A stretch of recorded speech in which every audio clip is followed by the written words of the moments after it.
Հարգելի գործընկերներ, սիրելի հայրենակիցներ, քննարկում ենք Հովիկ Աղազարյանի նկատմամբ քրեական հետապնդում հարուցելու վերաբերյալ հարցը։ Նախ մինչև բուն ասելիքիս անցնելու ուզում եմ մեր հայրենակիցների շատերի համար պարզաբանել, որովհետև շատերի մոտ թյուր ընկալում կա, որ սա կալանավորման կամ խափանման միջոցի միջնորդություն է, բայց սա վերաբերում է նրան, որ պարոն Աղազարյանը, եթե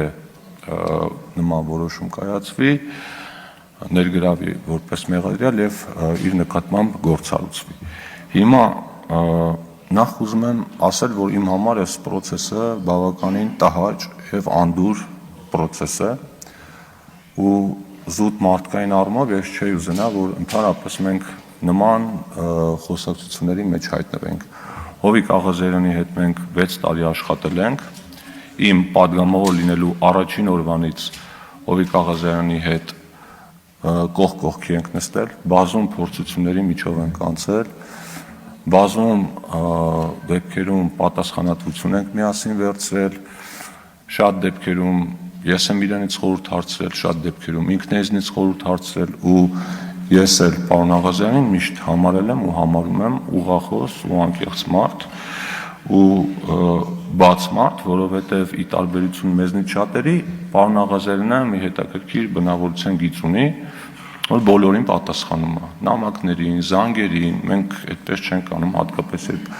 անծանոթ համարներից է ինչ-որ զանգեր գալիս ու փորձում է ամեն դեպքում ես այս 6 տարվա ընթացքում դրանում համոզվել եմ բոլորին օգտակար լինել, երևի հենց այդ վերաբերմունքի պատճառով է նաև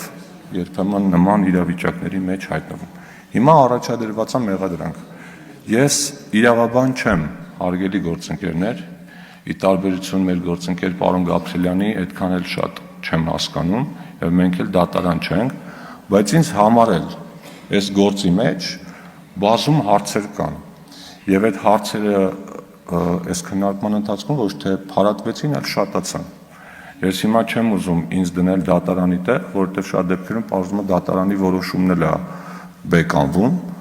բայց տիկին դատախազ դուք նշում եք օրինակ հարցերին պատասխանելու ժամանակ, որ քաղաքական հարց է, դուք քաղաքական հայտարարություն չեք ուզում անել, դա լրիվ հասկանալի է, բայց մենք ըստ էության քաղաքական որոշում ենք կայացնելու հաշվի առնելով որոշ նաև մասնագիտական նյուանսներ։ Ես հույս ունեմ, որ այն մտահոգությունները, որոնք մեր ընկերները հնչեցրեցին ձեր եզրափակիչ ելույթում,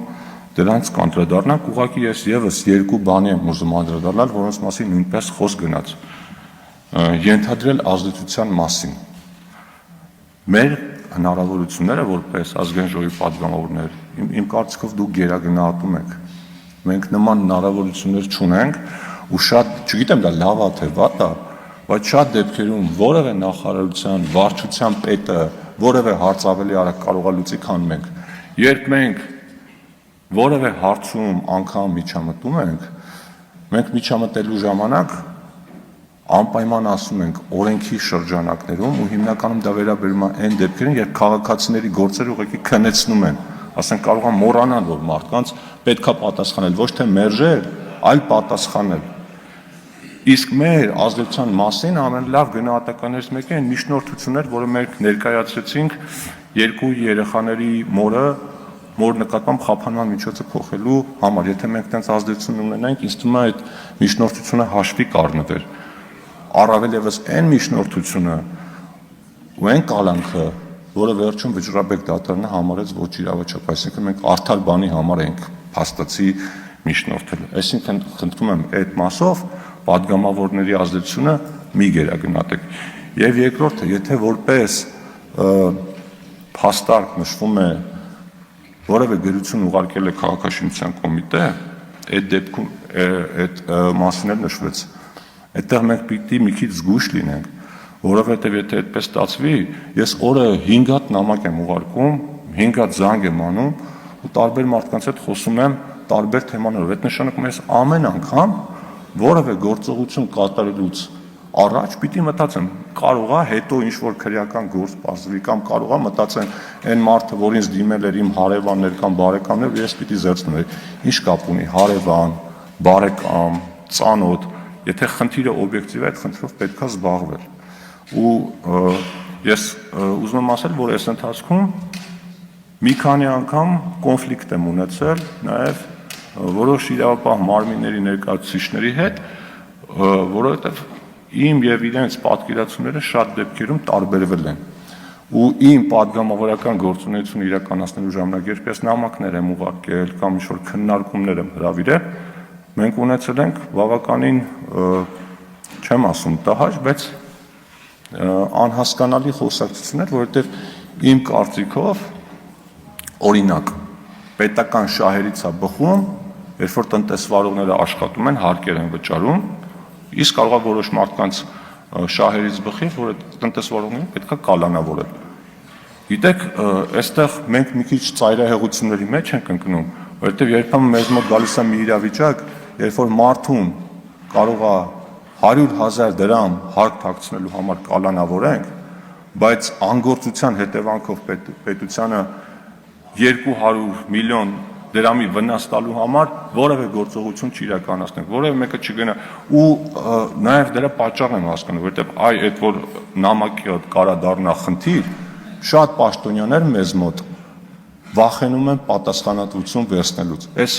լրջագույն խնդիրը հարգելի գործընկերներ, երբ որ մարդուն որևէ հարցով դիմում են,